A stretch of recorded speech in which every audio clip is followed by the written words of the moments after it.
오늘의 묵상의 말씀은 신명기 12장에 있는 말씀 5절부터 7절에 있는 말씀을 보겠습니다. 오직 너희의 하나님 여호와께서 자기의 이름을 두시려고 너희 모든 지파 중에서 택하신 곳인 그 계신 곳으로 찾아 나가서 너희의 번제와 너희의 제물과 너희의 11조와 너희의 손의 거제와 너희의 서원제와 낙헌 예물과 너희 소와 양의 처음 난 것들을 너희는 그리로 가져다가 드리고 거기 곧 너희 하나님 여호와 앞에서 먹고 너희의 하나님 여호와께서 너희 손으로 수고한 일에 복주심으로 말미암아 너희와 너희 가족이 즐거워할지니라. 아멘. 계속되는 모세의 이제 설교입니다마는 가나안 땅에 들어가서 가장 먼저 해야 될 일이 하나님께 제사 드리는 그런 일이었습니다. 그런 제사는 다른 신에게 드려서는 되지 않는다라고, 즉 우상 숭배에 대해서 극히 경계하고 있는 것을 볼 수가 있습니다. 이것이 그들의 이 삶의 가장 중요한 규례, 법도의 첫 번째 것이었습니다. 그래서 하나님께서 이스라엘 백성들이 가나안 땅에 들어가서 해야 될 그 일 가운데 제사 드리는 그 일인데, 그 제사를 아무 데서나 드리는 것이 아니라 정한 처소에 가서 드리라라고 하는 것입니다. 가나안 땅에 들어갔을 때 그들에게 있어서 정한 처소는 어디일까요? 그것은 성막이었습니다. 하나님께서 성막을 지으셔서 그곳에서 제사 드리는 모든 제사를 받으시는 것이었죠. 후일에 그 성막은 성전이 됩니다. 성전이 돼서 예수님 당시에는 예수님께서 바로 자기 자신이 성전이고, 또 그 성전을 예표하는 예배 처소를 정하셨던 것을 볼 수가 있습니다. 그 예배 처소는 물론 정해진 오늘날의 예배당을 의미하기도 하겠지만은 더 중요한 것은 우리의 몸이 거룩한 성전이라고 하는 그런 사실이죠.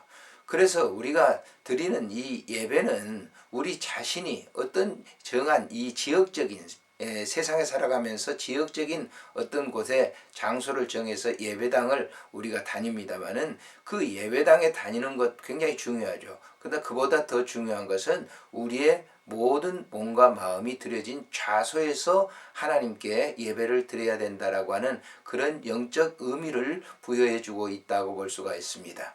바울 사도가 그러기 때문에 고린도 교인들에게 물론 지역적인 것도 있겠지만은 더 중요한 너희는 거룩한 성전인 것을 알지 못하느냐, 이렇게 말씀을 합니다.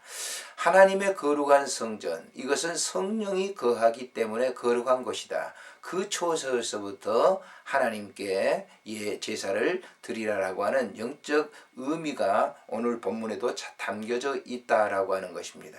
자, 그러면 그곳에서 무엇을 해야 되는가? 여기 보면은 하나님의 이름이 그곳에 있다라고 하는 겁니다. 우리의 심령의 좌소에, 또 우리가 모여드리는 이 예배당의 모든 성도들의 그 좌소에, 심령의 좌소에는 하나님의 거룩한 이름, 인치심이 있다라고 하는 그런 것이죠. 여기 보면은 5절에 있는 말씀에 보면 오직 너희의 하나님 여호와께서 자기의 이름을 두시려고 그랬습니다. 자기의 이름을 두시려고 모든 지파 중에서 택하신 곳인, 택했다라고 하는 거예요. 하나님의 선택된 그런 장소에서 드려지는 제사를 말하고 있는 것이죠. 그래서 6절에 있는 말씀에 보면 너희의 번제와 너희의 제물과 그곳에서 해야 될 행위에 대해서 말씀합니다만은 구약에는 5가지의 제사가 있었죠. 하나님 앞에 드려지는 그 거룩한 그 제사, 그것이 이제 온전한 제사인데, 우리가 오늘 신약 시대에서는 뭡니까? 예배입니다. 예배. 그래서 그 예배는 세상에 있는 그 모든 것을 본받지 않고 하나님만 온전히 섬기는 그런 그 예배가 온전한 예배라고 바울은 로마서 12장에서 말씀하고 있는 것을 볼 수가 있습니다. 자, 그곳에서 하나님과 관계를 깊이 있게 갖고 난 이후에 7절에 보면 여호와 앞에서 먹고 그랬습니다. 먹고, 물론 이 음식적인 구약에서는 제사를 드리고 그 제사장과 그곳에 모인 사람들이 함께 화목제 같은 경우는 그 음식을 먹는 그 거룩한 그 식사가 있었습니다만 신약 시대는 뭘까요? 신약 시대도 그 같은 의미죠. 우리가 이 예배 때마다 하나님과 관계를 갖죠. 우리가 성찬 예식이라고 하는 것이 있습니다만은 그 성찬 예식은 하나님의 몸과 하나님의 그 거룩한 피를 우리가 우리의 이 삶 속에 담는, 우리 몸 속에 담는 그런 예식이 있죠. 그래서 그 관계성, 하나님과의 그 거룩한 관계성, 더 깊이 간다고 하면 하나님의 말씀을 먹고 또 거기서 마시고 생활하는 그런 공동체적인 연합의 그 예배의 의미가 담겨져 있다고 볼 수가 있습니다. 그리고 그 예배 중에서는 여기 보면은 너희와 너희 가족이 즐거워할지어다 그랬습니다. 즐거워하라. 예배라고 하는 것은 즐거움이 있어야 되는 겁니다. 우리가 이 예배를 드리면서 늘 고백에 대한 것만 강조를 합니다만은 그 고백보다도 더 중요한 고백도 물론 있어야 되겠죠. 죄에 대한 고백. 그러나 하나님과 만남에 대한 그러한 그 기쁨이 더 있어야 된다라고 하는 것이죠. 그래서 이 예배에 참 중요한 것은 우리의 이 죄성 있는 우리들이 하나님께 가서 사유함을 받고 거기에 진정한 기쁨이 넘친다라고 하는 것이죠.